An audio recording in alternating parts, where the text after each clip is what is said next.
नए एयरपोर्ट बनेंगे, इन शहरों से उड़ान भरेंगे छोटे विमान। सरकार ने बताए नाम। बिहार के 10 शहरों से हवाई यात्रा की शुरुआत होगी। इन शहरों में नए एयरपोर्ट बनेंगे और वहां से छोटे विमानों का परिचालन शुरू किया जाएगा। इनमें बीरपुर, महरमा, भागलपुर, मुंगेर, मुजफ्फरपुर, वाल्मीकि नगर, मोतिहारी, रक्सौल, मधुबनी और छपरा शामिल है। पिछले दिनों केंद्र सरकार के पास इन 10 शहरों से हवाई यात्रा शुरू करने के लिए बोलियां प्राप्त हुई हैं। अब इन शहरों से हवाई यात्रा शुरू करने की संभावनाओं की तलाश शुरू कर दी गई है। केंद्र द्वारा बिहार सरकार ने इन हवाई अड्डों के विकास के लिए भूमि की उपलब्धता के संबंध में सहमति और पुष्टि प्रदान करने का अनुरोध किया गया है। सोमवार को राज्यसभा में केंद्र सरकार की तरफ से यह जानकारी दी गई।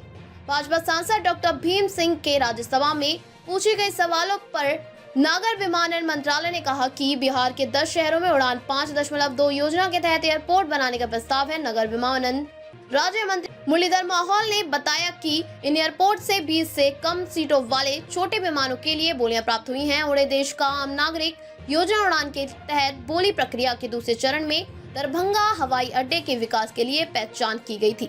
उड़ान योजना के तहत 8 नवंबर 2020 को हवाई अड्डे को प्रचालन रद्द कर दिया गया है। हर 200 किलोमीटर पर एक एयरपोर्ट होगा। अभी 3 शहरों से उड़ रहे हैं विमान। मुख्यमंत्री नीतीश कुमार ने पिछले दिनों कहा था कि बिहार में 200 किलोमीटर पर एक एयरपोर्ट होना चाहिए। उन्होंने इस संबंध में केंद्र सरकार से अनुरोध भी किया था और सहयोग मांगा था। राज्य सरकार अपने स्तर से भी लक्ष्य को लेकर पहल कर रही है। बिहार में इस समय पटना, गया और दरभंगा से हवाई यात्रा की सुविधा मिल रही है। इन तीनों शहरों से घरेलू हवाई जहाजों का परिचालन हो रहा है।